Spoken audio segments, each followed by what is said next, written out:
하나님은 살아계십니다. 살아계신 하나님께서 오늘 저와 여러분에게 함께 하실 줄 믿습니다. 제가 사람을 하나님께서 창조하실 때에 흙으로 사람을 지었다라고 이렇게 말씀합니다.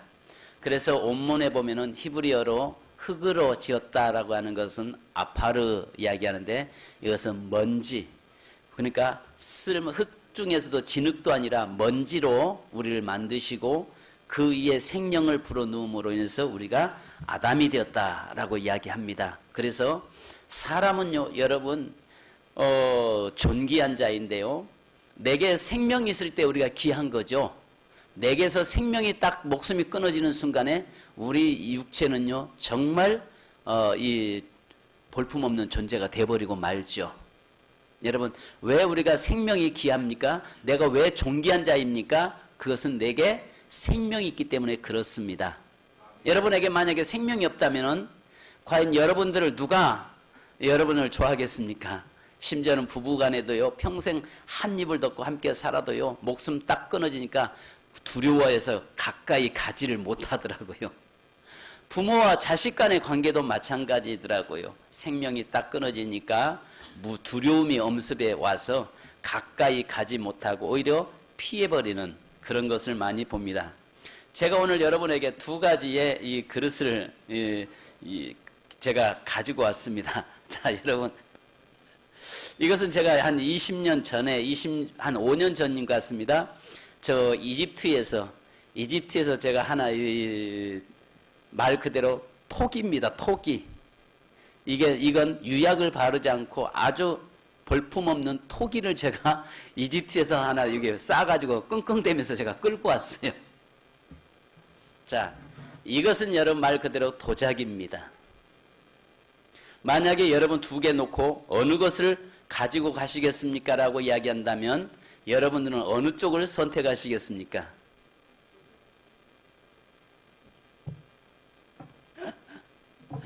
여러분, 누가 봐도 이 도자기는 정말 아름답습니다. 누가 봐도 이 도자기는 정말 고풍스럽습니다. 그죠? 근데 우리에게 성경에 보면, 여기에 보니까 이것은 토기는요 정말 볼품없습니다. 유약을 바르지 않은 데다 초벌구이에서 이건 던지면 쉽게 깨져버리는, 물론 이것도 역시 마찬가지겠죠. 그런데 이렇게 쉽게 깨져버릴 수밖에 없는 존재입니다. 자, 그런데 성경에서는 오늘 우리를 인생을 질그릇이라고 이야기합니다. 질그릇이라고 이야기하는 것은 우리 육체의 연약함과 볼품없음을 이야기하고 있습니다.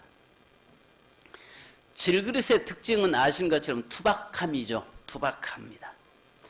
또 연약합니다. 정말 말 그대로 볼품없습니다. 그래서 이사야서 41장 14절에 보면 지렁이 같은 너 야곱아, 너 이스라엘 사람들아, 이렇게 이야기합니다. 우리 인생은 지렁이처럼 연약한 존재예요. 이 질그릇처럼 약한 존재이다라고 말씀하고 있습니다. 여러분, 이 세상에서 많은 사람들이 나름대로의 외모를 꾸미고 나름대로의 외모에다가 화려하게 메이크를 걸치고 이렇게 산다고 해서 만약 그 속에 그리스도가 없고 생명이 없다면 그것은 무가치한 것이고 볼품없는 존재가 되고 마는 것입니다. 하나님께서 우리 인생을 지으실 때에 이렇게 고풍스럽게 만들어 놓은 도자기처럼 만들어 놓은 것이 아니라 정말 볼품없는, 정말 연약한 질그릇으로 하나님이 우리를 만들어 놓으셨다라고 이야기하고 있습니다. 자, 그런데 오늘 우리의 삶에 있어서 우리가 귀한 것은, 근데 성경에서 보니까 저와 여러분을 천하보다 더 귀한 자다라고 이야기합니다. 이렇게 볼품없는 인생을 만들어 놓고도 하나님께서 천하보다 더 귀한 존재라고 우리에게 말씀하고 계시는 것이죠. 자, 그것은 오늘 본문에 말씀한 대로 우리 한번 8절로 9절을 같이 한번 읽어보십시다. 자, 우리 7절만 한번 읽으십시다. 7절 시작. 우리가 이 보배를 질그릇에 가졌으니 이는 심히 큰 능력을 하나님께 있고 우리에게 있지 아니함을 알게 하려 함이라. 아멘. 자, 여러분, 두 번째 보니까 예수가 우리 인생의 보배가 되어야 되는데 베드로전서 2장 7절 보니까 그러므로 믿는 너희에게는 보배이나 믿지 아니하는 자에게는 건축자들이 버린 그 돌이 모퉁이의 머릿돌이 되고라고 이야기하고 있습니다. 우리가 아시는 것처럼 이 예수 그리스도가 우리 인생의 삶의 보배가 되어 있다는 것입니다. 그러나 예수를 믿는 우리에게는 그리스도가 보배가 되지만 믿지 않는 자들에게는 그 예수가 무가치한 이름에 불과하다라고 말씀하고 있습니다. 그래서 오늘 우리의 삶 속에 비록 보잘것없는 내 육체 속에 보배이신 그리스도가 내 안에 거하실 때에 우리는 존귀한 자가 되고 가장 귀한 자로 하나님이 세워주시겠다고 말씀하고 있는 것입니다. 여러분, 예수님이 나의 주인이 되어야 하고 예수님이 내 인생의 전부가 되어야 될 줄로 믿습니다. 여러분들에게 있어서 여러분의 가장 보배는 무엇입니까? 여러분에게 가장 자랑거리를 자랑할 수 있다면 여러분은 무엇이겠습니까? 어떤 사람은 자식이 내 보배라고 이야기하는 사람도 있습니다. 어떤 사람은 여기에 집안에 있는 송아지가 내게 보배라고 이야기합니다. 또 어떤 사람은 내게 있어서 그 보배가 어떤 땅 문서가 보배라고 이야기하기도 합니다. 그러나 우리는 비록 그런 부분에서 없을지라도 그러나 내게 보배이신 예수 그리스도가 내게 있음에 우리는 존귀한 자가 되는 줄로 믿습니다. 그래서 마태복음 13장 44절에 천국은 마치 밭에 감춰진 보화와 같으니 사람이 이를 발견한 후 숨겨두고 기뻐하며 돌아가서 자기의 소유를 다 팔아 그 밭을 샀느니라. 이렇게 말씀합니다. 이 종종 이스라엘에는 전쟁들이 많이 일어나서 사람들이 전쟁에 도망가기 전에 그 속에다가 보화를 이런 도자기 속에 아니라 질그릇 속에 담아서 땅에다 묻어놓고 다녀옵니다. 그런데 다녀오는데 종종 전쟁에 나갔다 피난 갔다가 돌아오지 못해서 그것을 잊어버리는 경우도 있죠. 우리가 어떤 이런 이야기가 있잖아요. 어떤 바보가 영구하고 맹구가 있었는데 어느 날 영구가 그것을 갖다가 금을 갖다가 해서 땅에다 묻어놓고 뭐라고 써놨냐면 맹구 여기다가 돈 안 묻어놨음 이렇게 써놨습니다. 그런데 이제 영구가 와서 그걸 파다가 가져가고 나서 영구 안 가지고 갔음. 맹구 나 여기다 돈 안 묻어놨음. 영구 나 돈 안 가져갔음. 그런데 우리가 종종 이게 뭐냐면요. 땅에다가 묻어놓고 멀리 갔다가 돌아오지 못해서 전쟁 끝났는데도 돌아오지 못해서 주인이 없이 땅속에 묻어있는 것들이 많이 있었습니다. 그런데 거기에 보니까 뭐라고 이야기하냐면 그 보배를 발견했을 때에 그 밭을 내 것 삼으려고 자기에 있는 재산을 다 팔아서 그 보배를 소유했다라고 이야기합니다. 바로 사실은 우리가 어쩌면 보면 그 금은보화를 이 질그릇 속에 담아서 항아리 속에 담아서 묻어놨지만 항아리가 사실 귀한 것이 아니었죠. 그 속에 있는 보화가 귀한 거였죠. 사실 오늘 우리의 인생의 삶 속에서도 내가 보화를 대신 예수 그리스도를 나의 보물로 삼기 위해서는 내가 투자해야 되고 그것을 정말 내게 있는 값이 없는 것을 팔아서 내가 정말 그동안 소중히 여겼던 것을 내가 정리해서 가장 가치 있는 것으로 내 안에 채워넣는 자가 되어야 될 줄로 믿습니다. 여러분, 우리의 삶에 있어서 중요한 것은 내 속에 무엇이 나의 인생의 보화가 되어 있느냐는 것입니다. 내게 가장 소중히 여기는 것이 내게 있어서 무엇이냐는 것입니다. 오늘 질그릇 말 그대로 볼품없고 보잘것없고 값싼 그런 인생 같은 내 속에 내 안에 보배가 무엇이 보배가 되어 있어야 할 것이냐는 것입니다. 오늘 그 보배는 저와 여러분에게는 예수 그리스도가 되기를 주님의 이름으로 축원합니다. 바로 오늘 보배이신 그리스도가 있으면 그 인생은 어떤 인생으로 바꿔지는가 오늘 성경에 제가 말씀드리려고 하는 내용입니다. 보배이신 그리스도가 내 안에 있을 때에 내 인생에 무가치한 그런 인생이라고 할지라도 어떤 자로 하나님께서 만들 것인가, 만들어 주신가 이야기하는데요. 여러분, 우리가 질그릇 같은 인생이지만 그래서 쉽게 깨질 수밖에 없는 인생이지만 우리 안에 계신 그리스도로 말미암아 영광된 삶을 살 수 있고 세상에서 승리하는 삶을 살 수 있다고 오늘 바울은 우리에게 선포하고 있습니다. 그래서 고린도후서 4장 8절로 9절 우리 한번 다 같이 읽습니다. 시작. 우리가 사방으로 우겨싸움을 당하여도 쌓이지 아니하며 답답한 일을 당하여도 낙심하지 아니하며 박해를 받아도 버림받지 아니하며 거꾸로 뜨림을 당하여도 망하지 아니하고, 아멘. 보배이신 그리스도가 내 안에 있는 사람의 삶을 하나님께서 그의 인생을 지켜주시고 그의 인생을 보호하시고 그의 인생을 존귀한 자로 세워주시겠다고 말씀합니다. 그렇다면 오늘 여기 본문에 보니까 첫째는 사방으로 우겨싸움을 당하여도 쌓이지 않음은, 여기서 여러분 우겨싸움을 당한다고 하는 헬라어 표현은요, 포도즙을 짜기 위해서 포도를 짓누린 것을 의미합니다. 자, 사방에 우겨싸움을 당하여도 쌓이지 않는다, 이 말은 포도를 여러분 포도주를 만들기 위해서 올라가서 으깨는 거 있잖아요. 그렇게 다 짓밟고 형체도 찾아볼 수 없을 정도로 짓밟힌다고 할지라도 여기에서 하나님께서 그의 인생을 지켜주시겠다고 말씀합니다. 예수가 있는 사람, 예수가 그 안에 가득 채워져 있는 사람, 나의 인생의 삶의 보배가 그리스도인 사람은 내 삶의 사람들 앞에 짓밟힐지라도 하나님께서 그를 붙잡아 주시겠다고 말씀하고 계시는 것입니다. 성도 여러분, 오늘 세상 것으로 채워진 자는 짓밟지 않는다면 형체도 없이 사라질 것입니다. 그러나 보배이신 그리스도 안에 거하는 사람, 보배이신 그리스도가 내 삶 속에 가득 채워져 있는 사람은 짓밟혀도 하나님께서 그 인생을 붙잡아 주시겠다고 말씀합니다. 두 번째는 오늘 본문의 말씀에 답답한 일을 당해도 낙심하지 않는다라고 이야기합니다.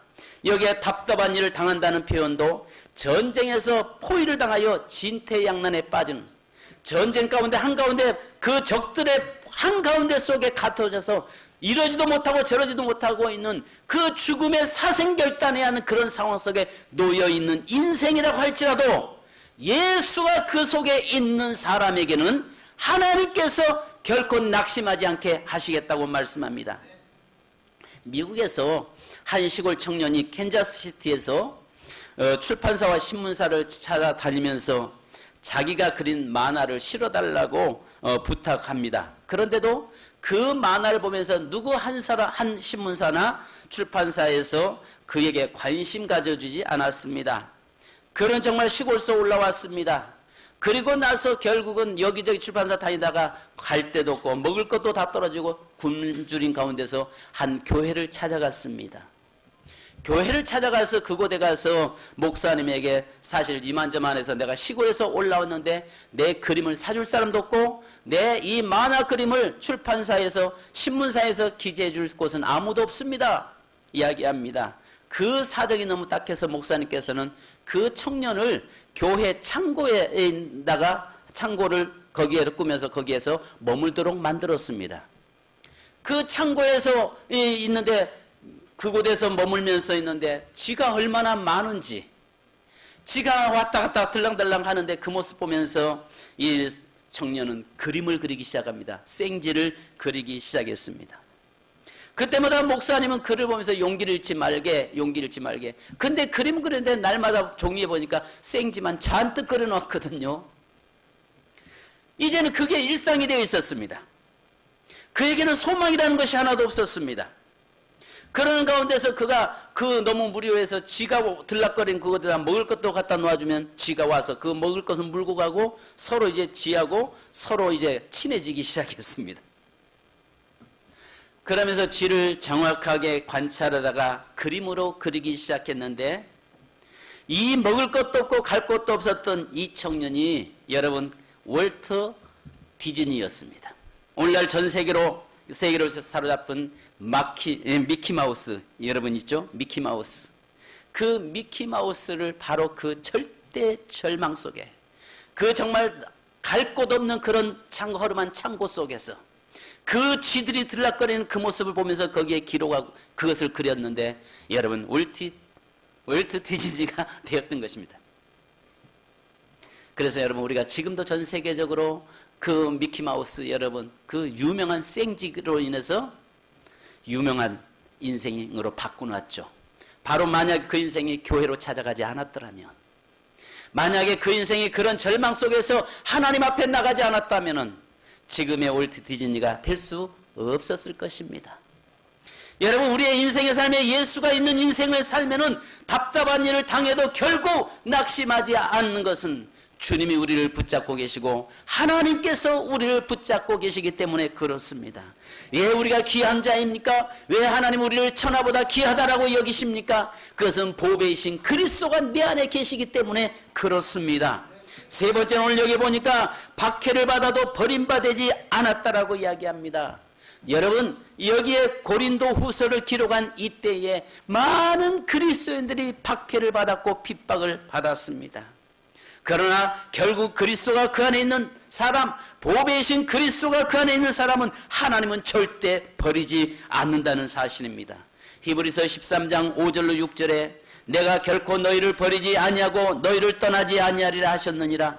그러므로 우리가 담대히 말하되 주는 나를 돕는 이시니 내가 무서워하지 아니하겠노라. 사람이 내게 어찌하리요. 주님이 나와 함께 하시는데, 보배신 그리스도가 나와 함께 하시는데 세상 그 어떤 것도 내가 무서워하지 아니하고 세상 그 어떤 것도 나를 해하질 수 없다라고 말씀하고 있는 것입니다. 성도 여러분, 오늘 그리스도의 보배신 그리스도가 내 안에 있는 사람은 비록 내 인생이 가치 없는 인생처럼 보이고 보잘것없는 인생처럼 보일지라도, 그러나 하나님께서 그 인생을 붙잡아 주시고 하나님께서 그 인생을 끝까지 포기하지 않으신다는 사실을 믿으시기 바랍니다. 여러분, 여기 네 번째는 보니까 거꾸로뜨림을 당하여도 망하지 않는다라고 이야기합니다. 거꾸로뜨림을 당한다는 말은요, 맞아서 쓰러졌다는 말입니다. 이미 맞아서 도저히 일어날 수 없는 것처럼 느껴졌다, 그 말입니다. 이런 표현들은 바울과 초대교회 성도들이 당하는 고난이 얼마나 극심한 것인가를 말해주는 것이었습니다. 그런데 시편 37편 24절로 25절에 보면요, 이렇게 말씀합니다. 그는 넘어지나 아주 엎드러지지 아니함은 여호와께서 그의 손으로 붙드심이로다. 내가 어려서부터 늙기까지 의인이 버림을 당하거나 그 자손이 걸시감을 보지 못했도다. 할렐루야. 여기 보니까 거꾸로뜨림을 당하여도 망하지 않았다. 이미 펀치를 맞아서 이미 넉다운 됐다는 말입니다. 도저히 일어날 수 없는 것처럼 보였다는 말입니다. 내 인생의 삶이 완전히 패배된 것처럼, 완전히 KO패 당한 것처럼 보였다는 것입니다. 그런데 여러분, 여기에서 이 말씀 속에는 말씀한 대로 넘어지나 아주 엎드러지지 않는 것은 주께서 그 손으로 붙잡고 있는 사람, 보배이신 그리스도가 그 안에 있는 사람은 하나님께서 반드시 다시 일으켜 세우신 줄 믿습니다. 그리고 그뿐만 아니라 여기에 뭐라고 말씀하니까 내가 어려서부터 늙기까지 의인이 버림을 당하거나 그의 자손이 거지되는 법이 없느니라. 아멘. 성도 여러분, 예수 보배이신 그리스도가 내 안에 있는 사람은요, 거지되는 법이 없답니다. 하나님께서 그 인생을 책임져 주신다는 겁니다. 비록 내 대해서는 지금 내가 고난이고 내 대해서는 좀 어려움이 올지라도, 그러나 보배이신 그리스도가 있는 인생의 삶에는 하나님께서 반드시 일으켜 세우시고 반드시 그 인생을 축복해서 후손들을 축복의 통로로 세워주시겠다고 말씀하고 계시는 것입니다. 할렐루야. 우리가 여러분 잘 아시는 것처럼 홍수환 씨 여러분 잘 아시잖아요. 그가 장로 됐잖아요. 그가 여러분 그 세계 챔피언의 권투 챔피언으로 쓰러지고 또 일어나서 마지막 이 KO로 상대를 거꾸로뜨리고 뭐라고 했습니까? 엄마, 나 챔피언 먹었다 라고 했잖아요. 여러분, 유명한 이야기죠. 넘어지지만 그러나 다시 일어나는 것, 하나님이 보배이신 그리스도가 그 안에 있는 인생은 하나님이 붙잡아 주신다는 겁니다. 그래서 빌립보서 4장 13절에 내게 능력 주시는 자 안에서 내가 모든 것을 할 수 있느니라. 아멘. 따라서 합시다. 내게 능력 주시는 자 안에서 내가 모든 것을 할 수 있느니라. 자, 내게 능력 주시는 자가 누굽니까? 그리스도가, 보배이신 그리스도가 내 안에 있는 인생은 어떤 환경에서도 모든 것을 이겨낼 수 있고 할 수 있다라고 말씀하고 있는 것입니다. 또 보배이신 그리스도가 내 안에 있는 사람에게는 로마서 8장 26절 우리 다 같이 한번 읽습니다. 로마서 8장 26절을 우리 같이 한번 읽어보십시다. 로마서 8장은 여러분 오늘 고린도후서 4장과 같은 말씀이기도 합니다. 자, 로마서 8장 26절 같이 읽습니다. 시작. 이와 같이 성령도 우리의 연약함을 도우시나니 우리는 마땅히 기도할 바를 알지 못하나 오직 성령이 말할 수 없는 탄식으로 우리를 위하여 친히 간구하시느니라. 아멘. 보배이신 그리스도가 있는 사람에게는 성령께서 우리의 연약함을 친히 도우시고 성령께서 친히 우리와 함께하여 주셔서 우리를 위해서 그분이 기도하시고 우리를 그분께서 붙들어 주시겠다고 말씀합니다. 자, 거기 로마서 우리 8장 찾아놨는 데다가 31절로 35절 말씀 잡으십시다. 보배이신 그리스도가 있는 사람에게는 어떤 인생으로 바꿔지는가? 로마서 8장 31절로 35절을 같이 한번 읽습니다. 예, 자, 시작. 그런즉 이 일에 대하여 우리가 무슨 말하리요? 만일 하나님이 우리를 위하시면 누가 우리를 대적하리요? 자기 아들을 아끼지 아니하시고 우리 모든 사람을 위하여 내주시니가 어찌 그 아들과 함께 모든 것을 우리에게 주시지 않냐겠느냐? 누가 능히 하나님께서 택하신 자들을 고발하리요? 의롭다 하신 이는 하나님이시니 누가 정죄하리요? 죽으실 뿐 아니라 다시 살아나신 이는 그리스도 예수시니 그는 하나님 우편에 계신 자요 우리를 위하여 간구하시는 자시니라. 누가 우리를 그리스도의 사랑에서 끊으리요? 환난이나 곤고나 박해나 기근이나 적신이나 위험이나 칼이랴. 아멘. 자, 오늘 여기에서 성경이 뭐라고 말씀합니까? 어떤 고난과 박해 속에도 보배이신 그리스도가 있는 사람에게는, 보배이신 그리스도와 함께하는 사람에게는 어떤 환난 가운데서도 결국 그 환난에서 넘어지지 않으며 그 하나님의 사랑에서 끊을 자가 없다라고 말씀하고 있는 것입니다. 사랑하는 성도 여러분, 그렇다면 오늘 저는 여러분에게 묻습니다. 여러분 속에 보배이신 그리스도가 계십니까? 여러분은 무엇을 여러분의 인생의 보화로 삼고 사십니까? 여러분은 무엇을 여러분의 삶의 가치를 두고 어디에 가치를 두고 사십니까? 여러분, 어느 분이 이런 간증하는 걸 들었습니다. 사모님이 굉장히 좀 공부를 많이 하신 분입니다. 그런데 이분이 너무 하도 눈이 높아서 이 사모님께서 결국은 이 결혼을 못하고 있다가 어느 목사님에게 설교를 들으면서 구체적으로 기도하십시오라고 하는 이야기를 들었습니다. 그리고 나서 이 사모님은 큰 오선지를 놓고 종이를 놓고 거기다가 기도하면서 하나님 키는 1m 80이고 하나님 코는 몇 센치가 돼야 되고 눈은 쌍꺼풀이 돼야 되고 학력은 미국 유학 다녀와야 되고 뭐 쫙 구체적으로 써놨습니다. 그리고 나서 그래서 놓고 기도하는데 어느 날 갑자기 늦깎이로 이 미국에 유학 갔다가 늦게 돌아와서 결국 결혼을 그동안 공부하면서 못했다가 이 사모님을 소개해서 만났는데 둘이 첫눈에 반해버렸습니다. 그래가 결혼하고 이제 살고 있는데 그다음부터 사모님이 늘 이제 불만이 쌓이기 시작합니다. 계속 불만이 쌓이니까 사모님께서 다 듣기 싫은 소리하고 잔소리해서 하는데 하루는 밤에 잠을 자려고 하는데 옆에 목사님은 주무시고 침대 옆에 주무시고 있고 이 사모님은 눈을 잠이 오지 않아서 그런 생각이 들더랍니다. 무튼 자기가 과거에 기도했던 것이 생각나서 과연 내 기도 하나님이 들었을까?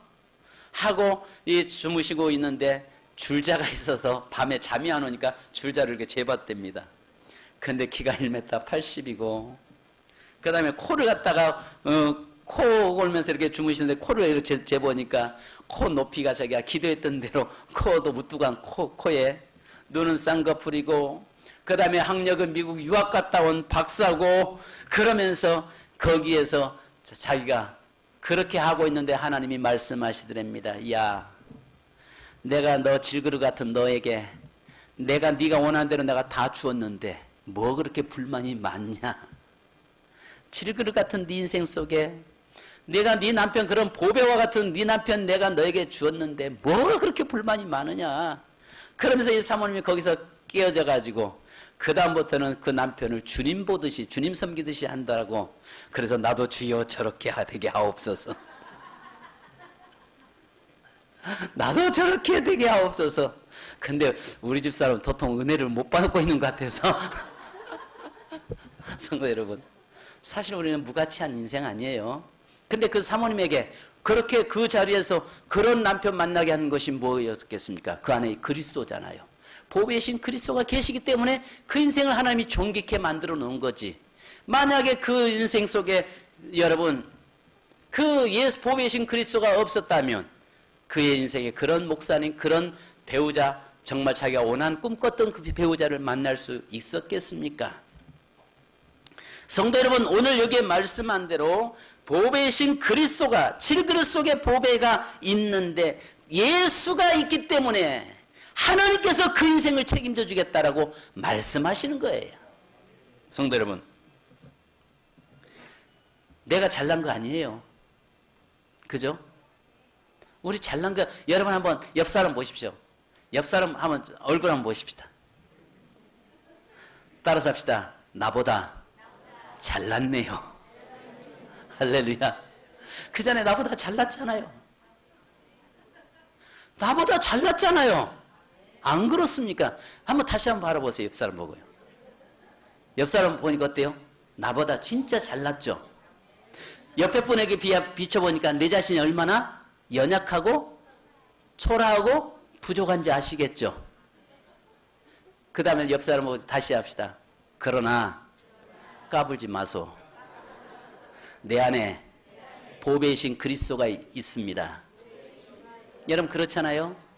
연약하고 상대방에 비해서 세상 사람들 정말 얼마나 잘났는지 몰라요. 세상 사람들 얼마나 잘 나가는지 몰라요. 세상 사람들 나보다 얼마나 더 멋있는지 몰라요. 저는 유난히 키 큰 사람 앞에서 내가 괜히 기가 죽습니다. 세상에 나보다 작은 사람 없더라고요. 다 크더라고요. 나보다 정말 못난 사람 없더라고요. 다 잘났더라고요. 어느 날 갑자기 제가 기도하는데 하나님이 이런 말씀하시더라고요. 야, 유 목사 너 까불지 마라. 예, 내가 언제 까불었나요? 내가 너 시골 촌, 그 촌 꼴짝에서 너 불러다가 내가 목사 세웠어. 너 까불지 마라. 맞습니다, 주님. 내가 내는 아무것도 없잖아요. 부모가 잘났습니까? 그렇다고 해서 학력이 좋습니까? 그렇다고 해서 뒤에 백그라운드가 뭐 좋습니까? 아무것도 없잖아요. 그런데도 그 예수 때문에, 예수 한 분 때문에 제가 여기에 서 있잖아요. 그런데 내가 뭘 자랑할 거 있으며 내가 뭘 내세울 거 있겠으며 아무것도 없잖아요. 오직 예수밖에 없는 거죠. 예수 때문에 하나님께서 오늘 우리를 지키시고 하나님이 우리를 보호하신 이유는 무엇입니까? 그 내 안에 보배이신 그리스도가 계시기 때문에 내가 네 인생을 책임져 줘 이렇게 말씀하고 있는 거예요. 내가 너를 책임질 거야. 내가 너를 붙들고 있는 거야. 내가 네 인생을 이끌고 가고 있는 거야. 내가 너를 결코 놓지 않을 거야 라고 말씀합니다. 왜요? 내 안에 그리스도가 계시기 때문에, 보배이신 그리스도가 내 안에 계시기 때문에 하나님은 우리를 보면서 너는 존귀한 자야 라고 말씀하고 있는 것입니다. 성도 여러분, 우리는 정말 연약한 질그릇입니다. 깨지기 쉬운 자입니다. 투박스럽습니다. 볼품없는 존재들에 불과합니다. 그럼에도 불구하고 나는 너를 붙잡고 있어. 나는 너와 함께하고 있어. 나는 세상 끝날까지 내가 너와 함께할 거야 라고 말씀합니다. 왜요? 내 안에 보배이신 그리스도가 계시기 때문에. 성도 여러분, 그렇다면 오늘 우리의 인생의 삶에서 이제는 주인이 바꿔져야 합니다. 아직도 예수가 내 삶의 주인이 되지 못하고 예수가 내 인생의 보배가 되지 못한다면 이제는 세상 것 잠깐 내려놓고 그 자리에 보배이신 그리스도가 나를 다스리고 나를 통치하도록, 내가 그분이 내 인생의 삶의 보물이 되도록 그분을 내어드려야 됩니다. 그럴 때 하나님이 저와 여러분을 붙잡아 주시고 끝까지 책임져 주시는 줄로 믿습니다. 여러분, 고린도후서 우리 4장 8절로 9절 다시 한번 읽으십시다. 여러분 8절로 9절 보십시다. 자, 다 같이 이건 읽습니다. 고린도후서 4장 8절로 9절이요. 시작. 우리가 사방으로 우겨쌈을 당하여도 쌓이지 아니하며 답답한 일을 당하여도 낙심하지 아니하며 박해를 받아도 버림받지 아니하며 거꾸로 뜨림을 당하여도 망하지 아니하고. 아멘. 질그릇 속에 보배신 그리스도가 있는 사람은 그의 인생을 하나님께서 끝까지 책임져 주시겠다고 말씀합니다. 그렇습니다, 여러분. 우리 그리스도인들은 아무리 어려운 인생의 고난과 맞닥뜨린다고 해도 거기에는 반드시 하나님이 붙잡고 계시고 하나님이 포기하지 아니하시고 하나님이 우리를 다시 일으켜 세우신다는 사실을 믿으시기 바랍니다. 하나님이 포기하지 않으신다면, 그잖아요. 오늘 여기에 얼마 전에 제가 유튜브에서 옥하는 목사님 이 사모님과의 인터뷰한 내용들을 이렇게 보면서 그 사모님이 이런 고백을 하시는 거 보면서 정말 감동을 받았습니다. 어쩌면 이 옥하는 목사님이 72세에 더 일하실 수 있는 나이에 하나님이 데려가셨습니다. 그런데 이 목사님이 돌아가시기 전에 사모님에게 이런 말씀하셨다는 것입니다. 여보, 나는 병으로 죽는 거 아니야. 하나님이 나를 오라고 해서 가는 거야. 할렐루야. 병으로 죽는 게 아니라는 겁니다. 그렇잖아요. 병으로 내가 죽는 것이 아니라 하나님이 지금 나를 오라고 해서 나는 가는 거야 라고 고백하셨던 그 고백을 사모님이 이야기하시는데, 맞다, 그렇다. 내 인생이 질병으로 죽는 것 같지만 결국은 질병으로 내가 죽는 것도 아니고 하나님이 나를 오라고 해서 내가 가는 것이다. 아멘. 그잖아요. 하나님이 오라고 해서 내가 가는 거지요. 단지 나를 부르시는 것을 질병이라는 도구를 통해서 나를 오게 하시는 거지, 질병 때문에 죽는 건 아니라는 사실입니다. 믿습니까? 보배신 그리스도가 있는 사람은 항상 하나님이 그 인생을 이끌고 가고 계시고 항상 하나님께서 그 인생을 붙잡고 계시고 항상 하나님께서 그 인생과 동행하시는 줄 믿으시기 바랍니다. 여러분, 우리 시간에 찬송 한 장 하신 후에 기도 한번 하십시다. 하시니 합심을 한번 기도하십시다. 주님, 보배이신 그리스도가 내 안에 있는 인생, 하나님이 내 인생을 책임져 주시니 감사합니다. 어떤 환경에서도 두려워하지 않게 하시고 오직 담대하게 하옵소서. 여러분 찬송하십시다.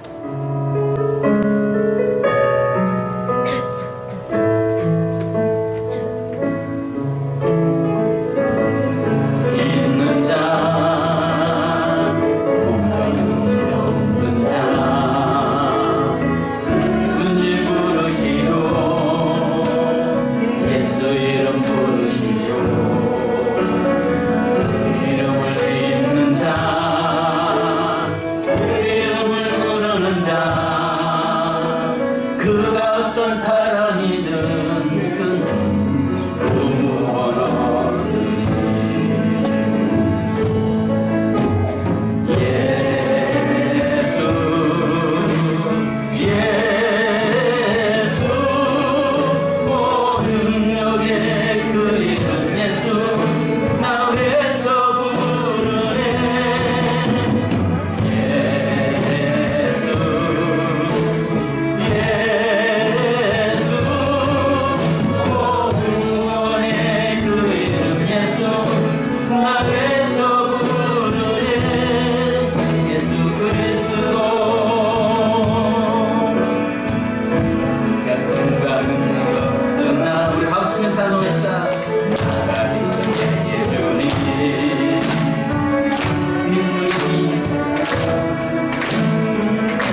여러분 속에 무엇이 보배이십니까? 자녀가 얻은 사람은 내 자녀가 보배라고 이야기합니다. 맞습니다.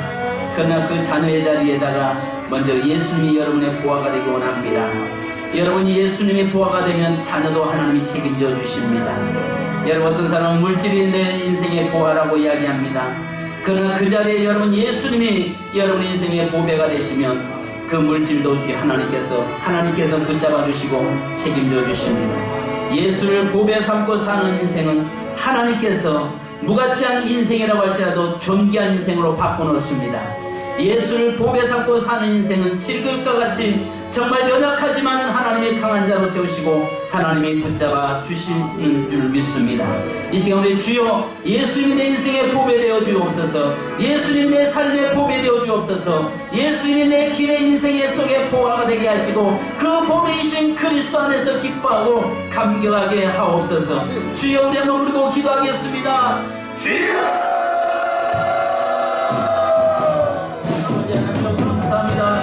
보배이신 그리스도가 하나님의 우리의 삶을 이끌어주심을 감사합니다.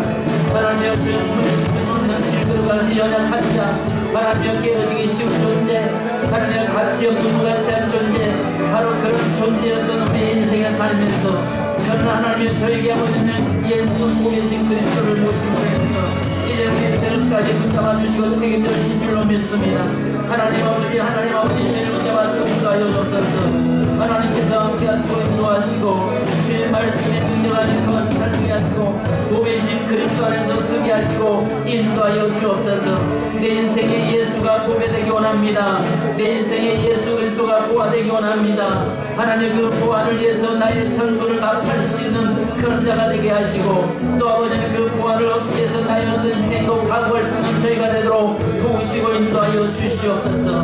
하나님의 보화이신 예수 그리스도를 아버지 안에 소유하기 위해서 어떤 희생도 아낌없이 각오할 수 있는 수고할 수 있는 저희가 되기를 원합니다.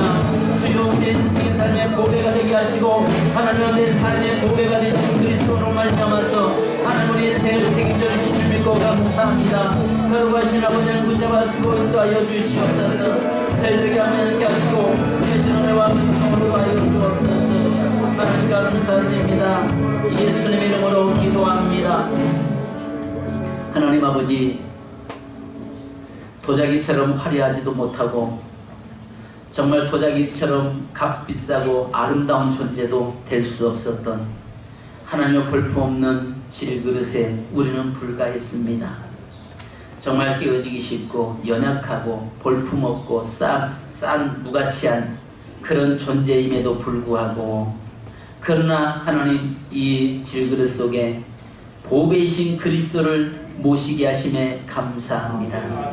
이제 보배이신 그리스도가 내 안에 계심으로 우리가 존귀한 자가 되었고 가치 있는 인생이 되었고 하나님께서 끝까지 책임져 주시겠다라고 말씀하시니 감사합니다. 하나님 사방에 우겨싸움을 당해도 결국 넘어지지 아니하고 또 하나님의 그 어떤 박해와 핍박 속에서도 우리가 승리할 수 있음은 보배이신 그리스도를 모시고 사는 인생이기 때문에 하나님께서 우리 인생을 책임져 주신 줄로 믿습니다. 주님, 내가 세상 것을 나의 보배 삼고 산다면 이제 그 자리 그걸 내려놓고 그 자리에 보배이신 그리스도가 내 삶의 주인 되게 하옵소서. 하나님의 자녀가 내 보배였다면 그 자리에 주님 잠깐 내려놓고 주님이 내 인생의 삶의 보배가 되게 하옵소서. 세상 명예와 권력이 내 인생의 보배가 되기를 원했다면 주여 그것을 내려놓고 그 자리에 예수 그리스도가 보배되기 원합니다. 물질이 내 인생의 보배라고 생각했다면 그것을 내려놓기 원합니다. 그리고 예수 그리스도가 우리 인생의 보배되기 원합니다.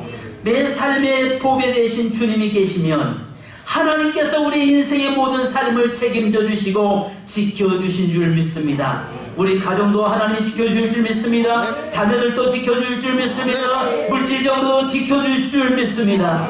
하나님 우선순위가 바꿔지기 원합니다. 하나님 밭을 갈다가 보화를 발견했던 그 사람이 그 보화를 소유하기 위해서 자기 있는 모든 걸 다 팔아서 그 밭을 샀던 것처럼 보배를 내신 예수 그리스도를 나의 주인 삼고 나의 보배만 삼기 위해서는 하나님이여 무가치한 것들을 팔아서 가치 있는 것을 살 수 있는 저희가 되기 원합니다. 그래서 보배이신 그리스도로 말미암아서 늘 하나님께서 지키시고 보호하시고 인도하시는 하나님의 그런 축복의 역사에 나도록 인도해 주옵소서. 주님, 사랑하는 성도들이 존귀한 것은 우리 속에 그리스도가 계시기 때문인 줄 믿습니다. 우리를 귀하게 하나님 여기시고 붙잡아 주시고 끝까지 함께 하시고 동행하신 것은 우리가 잘나서가 아니라 보배이신 그리스도가 우리 속에 내 안에 계시기 때문인 줄 믿습니다. 주님, 모든 성도들에게 보배이신 그리스도가 사랑하는 성도들의 보배되도록 인도하여 주옵소서. 지금은 생명의 주 되신 우리 주 예수 그리스도의 크신 은혜와 아버지 하나님의 무한하신 사랑하심과 성령님의 교통하심과 충만하신 은총이 오늘도 질그릇 같은 연약한 존재 속에 보배이신 그리스도가 내 삶의 주인이시고 보배이신 그리스도를 모시고 삶으로 존귀한 자가 내 삶을 살기를 원하는 모든 성도들과 가정과 삶 위에 하나님의 축복이 영원토록 함께 계실지어다. 아멘. 감사합니다.